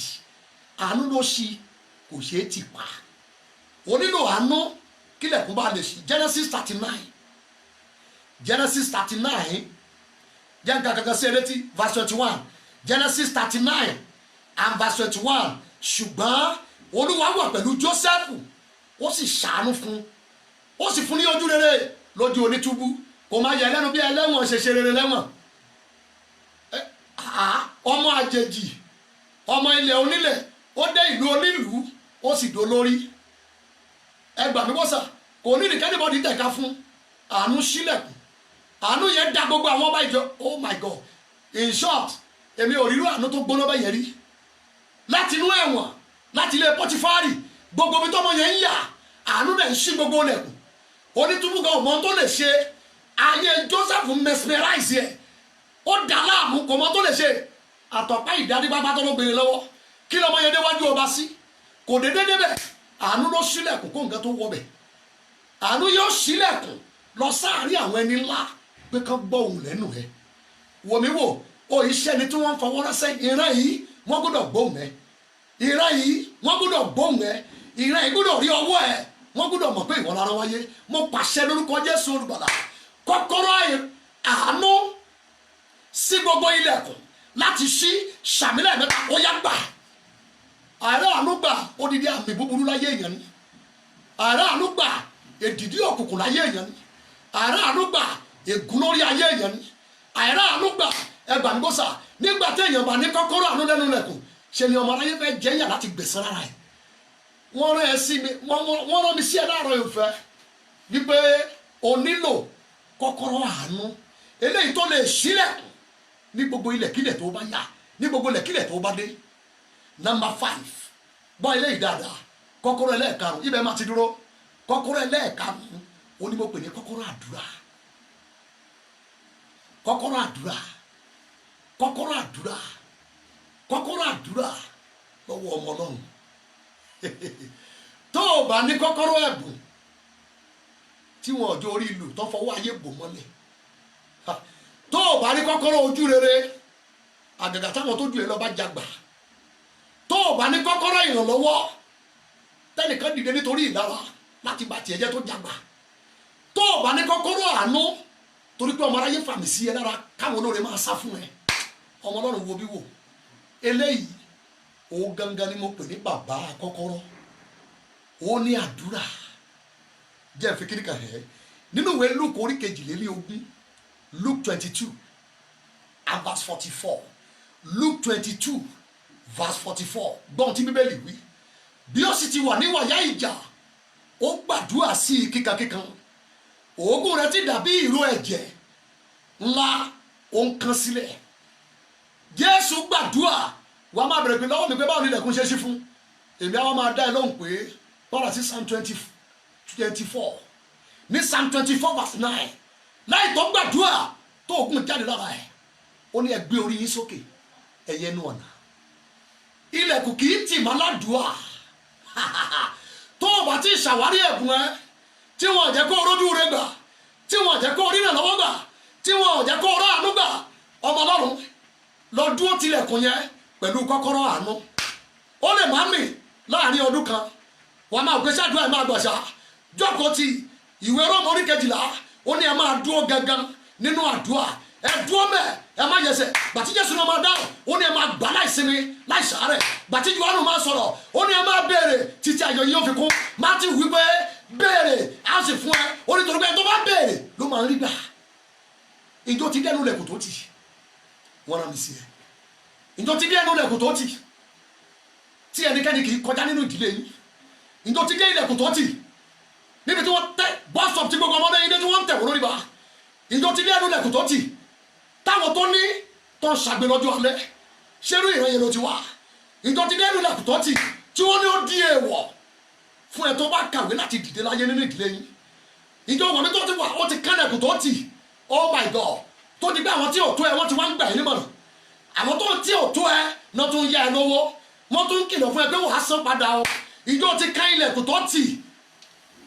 tó bẹ̀rẹ̀ sí fi ọmọ ṣọ̀fà nítorí gbèsè tó jẹ arán mi sí ẹ láàárọ̀ yìí olùfẹ́ arán mi sí ẹ láàárọ̀ yìí tó o bá rí ẹ̀bùn ẹ bọ̀rọ̀ tó o tètè rí ojú rere tó o tètè rí ìrànlọ́wọ́ tó o tètè rà àánú gbà oh my God lánú ẹ gbòòrò èmi yóò sì kún béèrè ẹnu tó bá tì làyànmọ́ tó tì kì í ṣàyànmọ́ tó tì nìkan bẹ́ẹ̀ni bá ti tì ilẹ̀kùn yóò tì ẹnu tó lahùn ẹnu tó sọ̀rọ̀ ilẹ̀kùn yóò gbọ́ ilẹ̀kùn yóò ṣí ẹ̀yin ọmọ Ọlọ́run àti dé ìkóríta tó fi gbọ́dọ̀ fi àdúrà ṣeré èyí àdúrà ẹni ẹyẹ ilẹ̀kùn tó ṣí fún ẹ Ọlọ́run kì í yànyàn jẹ gbàdúrà jù báyìí lọ ilẹ̀kùn yóò ṣí jù báyìí lọ gbàdúrà síwájú sí ilẹ̀kùn yóò ṣí síwájú sí ǹjẹ́ ó ti sú ẹ ní kóríta tó wà jẹ́ bí ẹ léèrè ṣé o fẹ́ kí ẹ̀bùn tó wà nínú ayé ẹ tó ń dọwọ́ bò kó jáde síta kọ́kọ́rọ́ àdúrà ìjọ wà mí tí wọ́n ti fi ojú rere dùn ẹ́ ní gbogbo ìhà kọ́kọ́rọ́ àdúrà ìjọ wà mí wọ́n fi àmì sí ẹ lára kẹ́nikẹ́ni má ṣàánú ẹ láyé nìṣó mẹ́ kọ́kọ́rọ́ àdúrà rẹ wọ́n ń ta lọ́jà ó fírì fún gbogbo ènìyàn àdúrà tó gbà ní orúkọ Jésù sí Ọlọ́run Ábúráhámù Ísákì àti Jákọ́bù Ọlọ́run yẹn ìkan lára oríkì ẹ̀ ó ní ìwọ ni Ọlọ́run tó ń dáhùn àdúrà lọ́dọ̀ rẹ ní gbogbo ènìyàn ń bọ̀ tílẹ̀kùn ò bá ṣí má dákẹ́ àdúrà ó máa ṣí padà ilẹ̀kùn yẹn máa ṣí máa gbà ó máa ṣí máa gbà ó máa ṣí máa fàdúrà gbà tó o bá kàn tí ò ṣí máa fàdúrà gbà ìjọ mọ̀ àdúrà ilẹ̀kùn tó bá fi àdúrà kàn tí ò bá ṣí fàdúrà gbà ilẹ̀kùn tó bá fi àdúrà gbà tí ò bá ṣí fàdúrà já ilẹ̀kùn tó bá fi àdúrà já tí ò bá já fàdúrà fọ́ àdékílẹ̀kùn ó ti ṣí ó iṣẹ́ ní tá a gbọ́dọ̀ dá dúró ó iṣẹ́ ní tá a gbọ́dọ̀ dí lọ́wọ́ ó ti tó ibi tí ọ̀tá yàn ẹ́ jẹ dé ó ti tó wáì tó ní àlá ńlá tó rò ó gbé wáì tó ní project ńlá ṣùgbọ́n tí ìrànlọ́wọ́ ò sí ìran tó wà lórí ẹ̀ pọ̀ gbogbo Nàìjíríà ló lè jẹ́ bẹ̀ ní àjẹyó owó tí yóò gbé dà béèrè fún lẹ̀kùn béèrè fún kíì tó ń ṣílẹ̀kùn iṣẹ́ yẹn máa dìde lọ́wọ́ ẹ̀ pásítọ̀ kọ́kọ́rọ́ ni kò wárí kọ́kọ́rọ́ ni kò ṣàwárí gbogbo iṣẹ́ ìrẹsẹ́ ló ní àṣírí tiẹ̀ gbogbo iṣẹ́ ìrẹsẹ́ ló ní lógo tiẹ̀ gbogbo iṣẹ́ ìrẹsẹ́ ló ní direction tó yàtọ̀ sí tẹlòmíì kọ́kọ́rọ́ kan wà èyí tá a lè lò fún iṣẹ́ ìrẹsẹ́ tiẹ̀ nílùú tó wà yẹn tó yàtọ̀ sí tẹlòmíì béèrè fún kọ́kọ́rọ́ tiẹ̀ níbo ni kọ́kọ́rọ́ mi wà kọ́kọ́rọ́ kan wà ẹja lọ gbàdúrà tí wọ́n ti fi agbára ìbílẹ̀ gbé nínú ìran wa àwọn kọ́kọ́rọ́ sílẹ̀kùn kan wà eléyìí táwọn kan ti jágbà wọ́n lọ fi gbá parọ̀ nítorí oyè baálẹ̀ nítorí oyè babalóde nítorí oyè ìyálóde nínú ìran wa ẹjá lọ gbàdúrà àwọn kan wà oyè ni wọ́n fi kọ́kọ́rọ́ ìparọ̀ àlòmíì ó gbàgbára lọ́wọ́ àwọn ẹ̀mí òkùnkùn ó gbàgbára lọ́wọ́ àwọn alálẹ̀ ó dẹ̀ fún wọn ní kọ́kọ́rọ́ ìrandíran eléyìí tó ń sílẹ̀kùn ẹ̀yin ọmọ Ọlọ́run ẹjá gbàdúrà ìkórìtà kì í ṣe ìkórìtà kékeré ọ̀pọ̀ torí tó ń jìyà yẹn wọn ò ní bọ́ lọ́wọ́ ìyà àfi tí ẹni tó gbé kọ́kọ́rọ́ yìí tó bá dà padà mò ń gbàdúrà lórí òkè kan tí wọ́n ìbá tì mí ní ọdún díẹ̀ sẹ́yìn bí mo ti parí ọ̀dọ́mọkùnrin kan wá bá mi lẹ́yìn àdúrà yẹn ó ní ẹjọ́ ọ̀sà gbogbo tẹ́ ìsọ látara ọjọ́ yẹn mò ń sọ ọgbà kí ẹ̀rù bá ọ̀dọ́mọkùnrin yìí ló sọ fún mi pé ó ní bàbá kan yọ sí lójú àlá ó ló sọ fún mi pé máa gbẹ́ ibi tó wà yẹn ó lóun bẹ̀rẹ̀ sí gbẹ́ ó lóun gbẹ́ ó lóun ti wá nàbí kòtò ó ní bàbá yẹn sọ àní mo ní kó máa gbẹ́ ṣe ló rò pé bóyá àlá ìṣòro ni máa gbẹ́ ló ń ṣe ó dẹ̀ ń tẹ̀lé tí bàbá yẹn sọ ó gbẹ́ àfikàn tó ó kan kíì kọ́kọ́rọ́ méje onídàdí nígbà tó ń wu oníṣẹ́ ló dàbí góò tó jẹ́ ó ń ṣá iná báyìí mo ní ṣe ó mú onímọ̀ ṣe fa ikí yẹn tó ń wo bàbá yẹn lókè lórí kòtò tó ń gbẹ́ olóòtú pé ìdí tí mo ṣe ní kó gbẹ́lẹ̀ nìyẹn ní ọdún 7 sẹ́yìn níbo ni ẹnìkan sọ pé kó wá ń lọ ó lóun wẹ́ni ẹ̀ lóun ṣe wà rántí ó ní ọdún 7 sẹ́yìn nígbà yẹn lẹ́nìkan sọ fún un pé kóun ní ìṣòro ní Canada lẹ́yìn tí ọ̀tá ìdílé gbọ́ Canada lẹ́nu ẹ̀ kọ́kọ́rọ́ tí ó ṣí gbogbo olẹ̀kùn yẹn wọ́n sì gbà lọ́wọ́ ẹ̀ wọ́n lọ rì mọ́lẹ̀ mo gbàdúrà kọ́kọ́rọ́ tó ń ṣílẹ̀kùn táwọn alálẹ̀ gbé wọlé nínú ìran ẹ̀ nídìílé yín sàmì sí àdúrà wòlíì mọ́tàrà ẹ̀ lórúkọ Jésù àjíǹde já kọ́kọ́rọ́ yẹn gbà fún ẹ. àwọn kan wà àfi tó bá gba àdúrà kan itẹ́ kọ́kọ́rọ́ tí ó ṣílẹ̀kùn ní ìran wọn ẹnìkan ti gbé wọlé àwọn kan yóò gbàdúrà kan omi àwọn alágbára omi ni wọ́n gba kí ìyẹn nínú ìdílé yẹn torí ní ìran wọn omi ni wọ́n ń bọ àwọn kan wà wọ́n gbàdúrà lọ sí inú igbó wọn lọ búra sí o torí níbẹ̀ ni wọ́n gbẹ́ igi òrìṣà tí wọ́n bọ ní ìdílé wọn sí ẹ̀yin ọmọ Ọlọ́run mo fẹ́ kẹ́ gbàdúrà àwọn pẹpẹ kan wà tí àràbùrú wa gbọ́dọ̀ sọ lọ ọbẹ̀ orí pẹpẹ yẹn ni wọ́n fi kọ́kọ́rọ́ tí ó ṣílẹ̀kùn ìdílé yín sí mo fẹ́ kó gbàdúrà lónìí sá àwọn wo ló ṣe trade by barter tó ṣe exchange kọ́kọ́rọ́ àlàjá tó ṣílẹ̀kùn ní ìran yín àwọn wo ló fi gbà pààrọ̀ àwọn wo ló lọ fi joyè àwọn wo ló lọ fi gba oyè òṣèlú àwọn wo ló lọ fi gba ipò àwọn wo ló fi lọ ṣe collateral tó ní ṣe àsánlẹ̀ tí wọ́n fi ìran tó sì gba owó iyebíye bàbá kan pè mí ó ní pásítọ̀ ó ní mò ń gbóhùn ẹ ó ní mi mọ̀ pé irú èèyàn báyìí ló jẹ́ mò ń pe àdúrà ní chọ́ọ̀chì kan ládùúgbò kan bàbá yẹn dẹ̀ wọ́n lẹ́gbẹ̀ẹ́ lé bàbá yẹn ti máa ń kọjá wọ́n jẹ́ ẹgbẹ̀rún lẹ́tà bí mo ṣe parí tí mo jáde nínú chọ́ọ̀chì yẹn bàbá yẹn dẹ̀ ṣẹ̀wọ́ sí mi lọ́ọ̀kan ó ní ọmọ yìí mo gbọ́ gbogbo tó ń sọ látàárọ̀ ó ní táìmù ti lọ ó ní gbogbo ìgbà tó yẹ kí n tó ń sọ yìí yéwu ó ní táìmù ti kọjá mo ní bàbá báwo la yé yín gbà yín ó ní àwọn ọ̀rẹ́ méje lòún ní ó ní ìlú tó ń wà àwọn làwọn ń mi ìlú yẹn ó ní àwọn 6 ti kú olóko nìkan mo ní bàbá báwo la yé yín báyìí ó ní tó ń sọ yìí ló mú tètè gbọ́ wọ́n gba kí ìyẹn lọ́wọ́ òun mo bí ọmọ Ọlọ́run mo fẹ́ kó pray mo ní ìṣẹ́jú péré ṣe báyìí mo fẹ́ parí àdúrà kan péré máa pè fún ẹ mo fẹ́ kó gbàdúrà ta ló gba kí lọ́wọ́ ẹ àfún Eliakimu pé kó lọ sílẹ̀kùn pé tó ń bá ti ṣí kò sẹ́ni tí yóò tì mọ́ kọ́kọ́rọ́ ìran yín tó sílẹ̀kùn àlàjá ta ló gbà ìwọ rẹ ṣé ibi tó yẹ kó wọ rẹ ìwọ náà wọra ẹ ṣé ìwọ ni bíra ẹ ṣé ìwọ nìyí ìjọ ti wúwo orí ṣùgbọ́n sì tó ti fúyẹ́ gbàmígbọ́ ṣé wọ́n ti fi ìkorò dípò adùn fún ẹ ìjọ ń gbóhùn mi tí wọ́n ti gbogbo géètì mọ́ ẹ ta ló gba kíì lọ́wọ́ ẹ tó lè sọ ẹ sẹ́yìn ilẹ̀kùn àwọn wo ló gba kíì lọ́wọ́ ẹ wò bí lára àwọn àdúrà tó burú nínú àkórí jọ tí ìyá tó bí ẹ bá gba kíì lọ́wọ́ ẹ wàá gbàdúrà díẹ̀ o lára ogun tó le jù lábẹ́ àkórí oníkẹ́ni tó bímọ fún kó gba kíì lọ́wọ́ ẹ ọ̀dọ́ ibi tó yẹ kó wà kọ́ yìí girlfriend ẹ àkọ́kọ́ kí ìbéèrè ló yọ lọ́wọ́ ẹ já lọ gbàdúrà mọ́ lọ́rùn ibi tó gbé ọ̀rọ̀ ayé ẹgbà yìí ìwọ náà kí ni kan sọ nínú ẹgbẹ́ ibẹ̀ kan ló yẹ kó gbà but now mo fẹ́ bèèrè lọ́wọ́ ẹ bí wòlíì àwùjọ wo ló ti gba kíì lọ́wọ́ ẹ ilé onílé wo ló sanwó tó gbé rí tó gbàgbé kí ayé ẹ síbẹ̀ ta lọ rẹ́ǹtì ilé lọ́wọ́ ẹ tó gba kíì lọ́wọ́ ẹ ó tiẹ̀ jáde níwò ọ̀gá wo ló kọ́ṣẹ́ lábẹ́ ẹ torí kó o máa lọ ní kòròfo tó sì gba kíì lọ́wọ́ ẹ abẹ́ ta ló ti kọ́ṣẹ́ ìránṣẹ́ ṣùgbọ́n tó gbàgbé kí iṣẹ́ ìránṣẹ́ ẹ síbẹ̀ bàbá wa nínú Olúwa kan sọ̀rọ̀ kan ní ọjọ́ kan lọ́jọ́ náà ni mo mọ̀ pé iṣẹ́ ìránṣẹ́ yìí kọ́kọ́rọ́ ló ń ṣí ló ń tì í ọmọkùnrin yẹn èmi ò mọ àwọn tó kó sí lórí bóyá torí bó lẹ́bùn ìràga ó sì dìde mọ́ bàbá ó lóun lọ ó sì lọ dájọ́ tiẹ̀ lẹ̀ bàbá yẹn rẹ̀ nígbà tó lọ mo fẹ́ sọ tán fún mi mo ṣe gbá ìtàn yẹn lẹ́nu bàbá wa ní Olúwa nílùú Ìbàdàn wọn lẹ́yìn 20 ọdún ọmọ yẹn padà wá bá bàbá yẹn ó sì dọ̀bálẹ̀ ó ní bàbá iṣẹ́ yìí ò yé òun bàbá yẹn ní kó dìde kó jókòó bàbá yẹn wá ń wò ó ní kí ló tẹ̀ ń wò ó sà ó dẹ̀ rí ẹ̀ ló pa mí ó ní ọdún sẹ́yìn tó lọ àpótí ló gbé lọ ṣùgbọ́n kò sí kíì ìránṣẹ́ Ọlọ́run ó fìdí jálẹ̀ ó sì bẹ̀rẹ̀ ẹkún bàbá ṣẹ̀ṣẹ̀ wá gbọ́wọ́lé lẹ́yìn 20 ọdún tó ti ṣàṣetì ẹ̀bùn nínú iṣẹ́ Ọlọ́run kò tó o nílò kíì tí yóò ṣílẹ̀kùn fún ẹ ọjà títà kì í ṣagídí, ẹni tá a fún ní kíì ló mọjà ta. Gbogbo àrìmọ́lẹ̀ máa padà tú ẹ sí o. Gbogbo àwọn tó ṣe sára tó ń gbé mi lórí òru yẹn, gbogbo àwọn tó náà ń kọ́ wà mí sẹ́ ṣe rí àwọn tó wà nínú ayé wọ́n mọ ìtumọ̀ kọ́kọ́rọ́ níjọba tẹ̀mí. Ìjọ wa mi olùfẹ́ tó ń wò mí tí wọ́n gba kíì lọ́wọ́ ẹ̀. Ìdí ẹ̀ torí báwọn èèyàn máa ń fi ẹ́ta kún èjì, wọ́n lọ sẹ̀ síta, wọ́n lọ ṣe tibí, wọ́n lọ ṣe tọ̀hún. Kọ́kọ́rọ́ ni wọ́n ń wá, ṣùgbọ́n ọ̀ríjìnà kọ́kọ́rọ́ ọwọ́ Jésù Olúwa ló wà.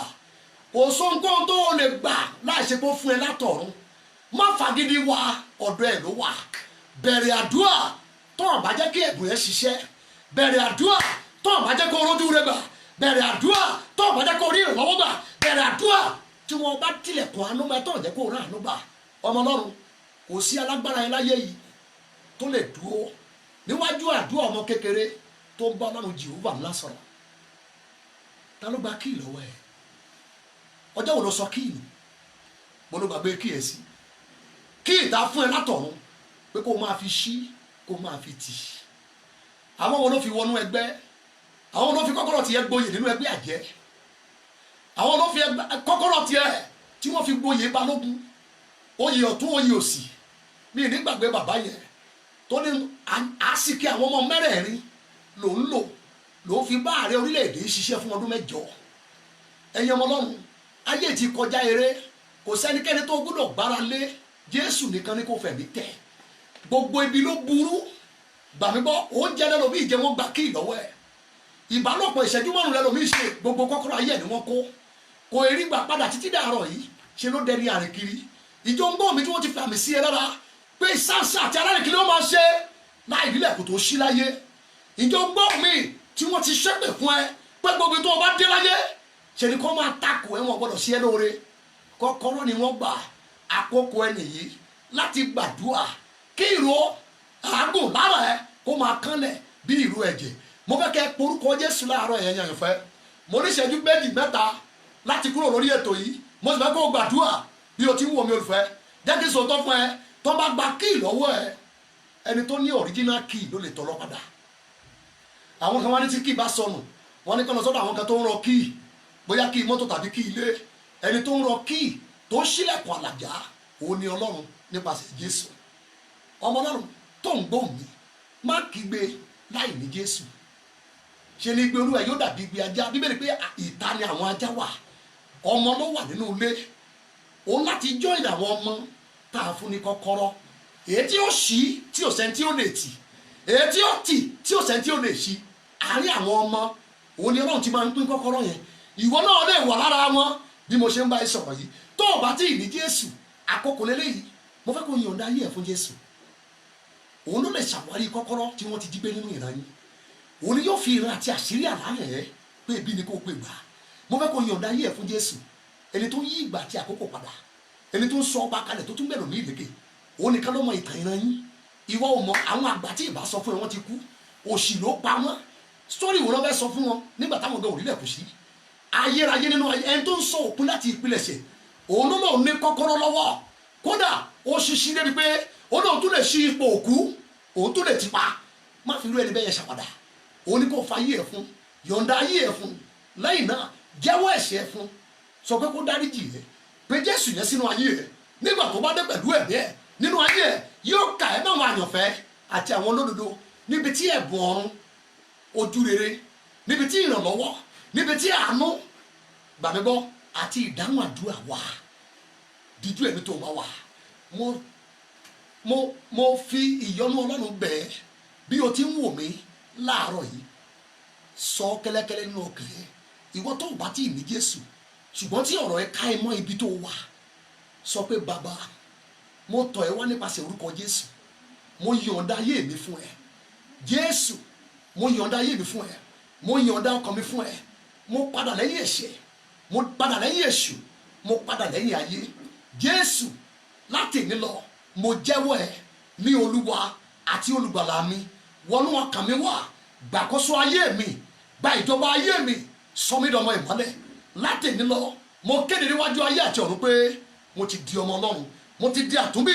Láti èní lọ, jẹ́ kí ẹ̀mí ẹ̀ kó máa tọ́ mi. Amen. Tó bá ti gbàdúrà yìí pẹ̀lú mi, ó ti parí.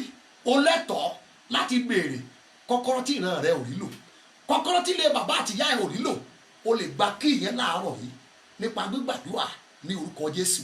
Àdúrà náà rèé, mo fẹ́ kó o pe orúkọ Jésù níbikíbi tó o bá wà. Ẹyọ just one prayer point ni ó sì kó ọ̀pọ̀lọpọ̀ nǹkan já. Mo fẹ́ kó o béèrè kọ́kọ́rọ́ ìran yín dà. Kọ́kọ́rọ́ ilé bàbá ẹ tó ń ṣílẹ̀kùn àlàjá níbo ló wà? Orí pẹpẹ wo ló wà? Àwọn wo ni wọ́n rì mọ́lẹ̀? Àwọn wo náà fi gbóyè? Àwọn wo náà fi gba wọnú ẹgbẹ́? Àwọn wo ni wọ́n kà á sí orílẹ̀-èdè ibòmíì? Níbo ni kọ́kọ́rọ́ tó ń ṣílẹ̀kùn àlàjá àgbáyé níbo ló wà nínú ìdílé yìí? Báwọn tó kù ò bá sọ̀rọ̀, ìwọ sọ̀rọ̀. Torí ẹnìkan ọ̀nà àyànmọ́ gba ọ̀nà méjì, ẹnìkan lọ́lọ́run yóò gbé sókè, gbogbo àwọn tó kù yóò tẹ̀lé. Bóyá ìwọ la fẹ́ gbé sókè láti máa fún gbogbo àwọn tó kù lóúnjẹ. Ìdí ni mo fẹ́ kó gbàdúrà pẹ̀lú mi. Ẹ pe orúkọ Jésù bí àrá. Olúwa fi àrá iná ṣàwárí ẹ̀ kílẹ̀ ni ó tó ṣú. Kọ́kọ́rọ́ eléyìí tó ṣílẹ̀kùn àlàjá àgbáyé, eléyìí tá a fi ipá àtagbára jágbà, eléyìí tá a fi ẹ̀tàn gbé tà, eléyìí tá a gbé wọlẹ̀, eléyìí tá a tà, eléyìí tá a fi tọrẹ, eléyìí tá a fi gbá pààrọ̀ nínú ìran mi. Olúwa fi àrá iná jágbà kí ayé mi ó gòkè sókè. Ẹ pe Jésù, ó yá àdúrà. Ó yá gbàdúrà ẹ. Àti fẹ́ parí ẹ̀, ó yá sọ̀rọ̀, ó yá sọ̀rọ̀, ó yá sọ̀rọ̀. Kọ́kọ́rọ́ tó ṣílẹ̀kùn àlàjá àgbáyé, eléyìí tí ìran mi gbé ta, eléyìí tá a fi agbára jẹ jágbà, eléyìí tá a fi joyè, eléyìí tá a fi tọrẹ, eléyìí tá a ti gbé ta, eléyìí tá a ti gbé wọlẹ̀ pẹ̀lú àwọn baba ńlá, eléyìí tí wọ́n ti kú látọdúnmọ́dún. Agbára Ọlọ́run o, ẹ fàrá iná jágbà. Máa bá Ọlọ́run sọ̀rọ̀, ìwọ nìkan ló lè lò ó. Sọ̀rọ̀, ìwọ nìkan ló kù láti lò ó. Ìwọ nìkan ló kù, ìwọ lọ́lọ́run gbára lé tó fẹ́ lò. Ó yá sọ̀rọ̀. Má máìdí o, ìwé tó kà ò lè gbà á. Àdúrà ní kó o gbà. O gbọ́dọ̀ kọjá ìran rẹ. Olúwa fàrá iná jágbà. Kọ́kọ́rọ́ tó ṣílẹ̀kùn àlàjá àgbáyé, eléyìí tá a ti gbé ta, eléyìí tá a ti gbé sọnù, eléyìí tá a ti rì mọ́lẹ̀, eléyìí tá a fi tọrẹ, eléyìí tá a fi joyè, eléyìí tá a lọ fi jẹ gbèsè, eléyìí tá a lọ fi yáwó, eléyìí tá a lọ fi ṣẹrú. Agbára Ọlọ́run o, ẹ fàrá iná jágbà. Bá Ọlọ́run sọ̀rọ̀, Olúwa fàrá iná jágbà. Bẹ́ẹ̀ ni kò rí lórúkọ Jésù Olúwa wa. Gbọ́n tó sọ fún Eliakim, ó ní mo fún ẹ ní kọ́kọ́rọ́. N tó bí àdúrà tẹgbà nìyẹn o. Mo fún ẹ ní kọ́kọ́rọ́. Eléyìí tó tì tí ò sẹ́ tó lè ṣí, eléyìí tó ṣí tí ò sẹ́ tó lè tì. Mo fún ẹ ní kọ́kọ́rọ́. Mo sọ tẹ́lẹ̀ sínú ayé ẹ láti ní lọ bí wòlíì Olúwa. Gbọ́ mi, kọ́kọ́rọ́ ìlú nílò ẹ̀bùn Ọlọ́run nínú ayé ẹ, ìrànlọ́wọ́, àánú àti ojúrere. Ẹlẹ́ẹ̀karùn-ún, ó ní agbára àdúrà, èyí tó ń ṣílẹ̀kùn nílẹ̀kílẹ̀, ilé tó ń ṣílẹ̀kùn níbikíbi. Gbogbo alágbára nínú Bíbélì pátá ló gbàdúrà. Ilẹ̀kùn tí ò ṣí fún ìran wọn rí sì ṣí gbàgàdà. You are the next person, you are the next man, you are the next woman. As you are looking unto me now, you are looking into my direction now. Mo sọ tẹ́lẹ̀ lórúkọ Jésù olùgbàlà, kọ́kọ́rọ́ tó ń ṣílẹ̀kùn àlàjá àgbáyé, àlàjá orílẹ̀-èdè, àlàjá wo bí kò dìgbà tó gba àgbàkú dúrógbó kó tó jíyàn. Gbogbo èèyàn kan ní yóò gba biribiri, àwọn kan ò lọ orí òkè wọn ní kíyì. Bí Olúwa ti ń bẹ tí ẹ̀mí ẹ̀ wà, mo fi agbára jíǹde jágbà, mo fi agbára àgbélébù jágbà. Kọ́kọ́rọ́ méjì, kọ́kọ́rọ́ mẹ́ta, kọ́kọ́rọ́ méje, kọ́kọ́rọ́ 16, kọ́kọ́rọ́ ọ̀pọ̀ yanturu, eléyìí tí yóò ṣílẹ̀kùn ayé ẹ̀ka àgbáyé lára lórúkọ Jésù. Ó yá gbà ní orúkọ bàbá màtẹ̀mọ́. Ó yá gbà. Ọkùnrin lọ ṣe rere. Ilẹ̀kùn tó wà wájú ẹ̀yẹ, ilẹ̀kùn ṣí lóṣù yìí. Ilẹ̀kùn promotion ó ṣí fún ẹ lóṣù yìí.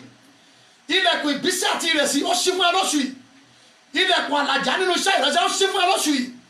Mo mú ẹ kúrò láàrin àwọn wèrè, mo mú ẹ kúrò láàrin àwọn ẹrú, mo mú ògidì ayé ẹ kúrò láàrin àwọn ẹlẹ́wọ̀n lórúkọ Jésù. Ó yá gba àlàjá, lọ ṣe rere. Ilẹ̀kùn ṣí fún ẹ, ó yá lọ mọ̀ ọ́ ṣe, lọ mọ̀ ọ́ ṣe. Ojú rere dá ẹ náà lóṣù yìí. àánú dá ẹ náà lóṣù yìí ìrànlọ́wọ́ dá ẹ náà lóṣù yìí láti nínú aṣọ ẹ̀san kó fàyà lọ́rùn ẹ lọ dìde kó o lọ ga bẹ́ẹ̀ ni yóò sì rí ògo ní forúkọ Olúwa ní orúkọ Jésù Kristi Olúwa wa amen. Praise the Lord, praise the Lord.